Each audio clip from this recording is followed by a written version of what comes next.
Welcome to Deluxe Finance. If you enjoy this type of content, then subscribe and hit the bell icon so you never miss out on any of our latest and greatest uploads. A recession is a period of slow growth where a country's economy begins to shrink. It's defined as at least 2 consecutive quarters of negative economic growth. It's not entirely clear whether there are official dates on which this slow growth must be observed. It's only required that an economy shrinks for at least 6 months. What can start as a small decline in the economy, often referred to as a recession, can turn into an economic depression. Both terms are defined by negative GDP growth. However, there are 2 important distinctions. The first and most important distinction between recession and depression is that the amount of decline in real GDP must be significant. If the real GDP declines by only 1 or 2%, then technically we would be in a recession. However, this kind of growth could hardly be described as depression. The distinction between a significant decline and a small decline also tells us something about how to prepare for the possibility of entering a recessionary period. The second distinction between recession and depression is that when an economy enters into a depression, the situation becomes much worse than in any previous economic downturn, so bad that some people can no longer find jobs. What sets depression apart from a recession is the extent of human suffering. In fact, during a depression, it's characterized by massive unemployment, sometimes as high as 25%, while during recessions, unemployment hovers around 6 to 8%. There are no quantitative measurements of a recession, and sometimes it can be difficult to tell if you're in one. A few warning signs that we're in a recession: the decline in the gross domestic product, or GDP. Unemployment increases significantly, up to 6 to 8%. A large number of people in poverty. The price of consumer goods and commodities such as food and energy increased significantly. A steep drop in stock prices. There's a significant decrease in the amount of money we spend on large purchases, such as cars and homes. During the pandemic, we've experienced a significant slowdown in the economy. Because of this, a recession has occurred. COVID-19 is considered a recession because it meets the criteria to be defined as one. The following scenarios contributed to the recession that occurred during the COVID-19 pandemic: a decline in consumer spending, decline in job layoffs and unemployment, decrease of GDP and average income per capita, a decrease in demand for most goods and commodities such as food, energy, clothing, etc. The stock market decline was caused by investors panic selling. This resulted in companies cutting costs, which contributed to the number of workers who were laid off. As a result, the economy experienced deflation or general price decline, making it difficult for companies to increase their market share. Businesses' increased demand for labor in response to COVID-19 affected both wages and employment opportunities.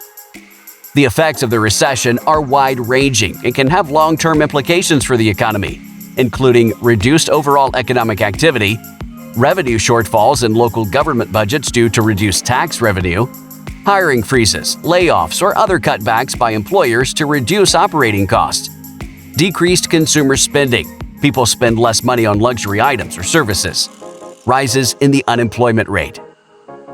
There's no single definition of recession, though different descriptions of recession have common features involving economic output and labor market outcomes. A recession can be defined as a sustained period of weak or negative growth in real GDP output that's accompanied by a significant rise in the unemployment rate. Many other indicators of economic activity are also weak during a recession. For instance, levels of household spending and investment by businesses are usually low. In addition, the number of households and businesses that are unable to pay back loans are unusually high, as is the number of businesses that close down. Because these indicators are typically present when there's a significant increase in the unemployment rate is considered a reliable and timely summary indicator of a range of negative developments in an economy. The most common definition of recession used in the media is a technical recession, in which there have been 2 consecutive quarters of negative growth in real GDP. This definition often appears in textbooks and is widely used by journalists. On this definition, Australia had not recorded a recession for 29 years, since the recession of the early 1990s. This length of time since a technical recession is very unusual compared with Australia's economic history and the experience of most advanced economies, which typically record a recession around every 7 to 10 years on average. There are, however, a number of shortcomings of this definition of recession. GDP growth can be weak but not negative and still be associated with significant increases in the unemployment rate and hardship for households. Some components of GDP are volatile. Consequently, 2 consecutive quarters of negative growth in GDP can give a false signal about the underlying pace of economic growth. Measurement of the components of GDP is subject to revision as more data become available. Consequently, a negative quarterly growth figure can be revised away, or a positive one can become negative, also increasing the possibility of a false signal about the underlying pace of economic growth. Some commentators also consider alternative measures of economic output to assess periods where economic growth is easing or below trend. For example, some will focus on whether there have been 2 consecutive quarters of negative growth in GDP per person, or GDP per capita, which is a way of excluding the contribution of population growth to economic activity.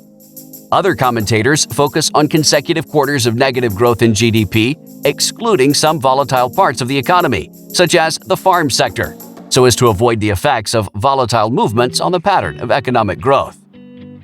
Economists have also proposed definitions of recessions that rely only on the unemployment rate. These rules typically signal a recession when the unemployment rate increases by more than a pre-specified amount. These unemployment-based rules have the advantage of being simple, timely, and not as susceptible to data revisions as GDP-based measures.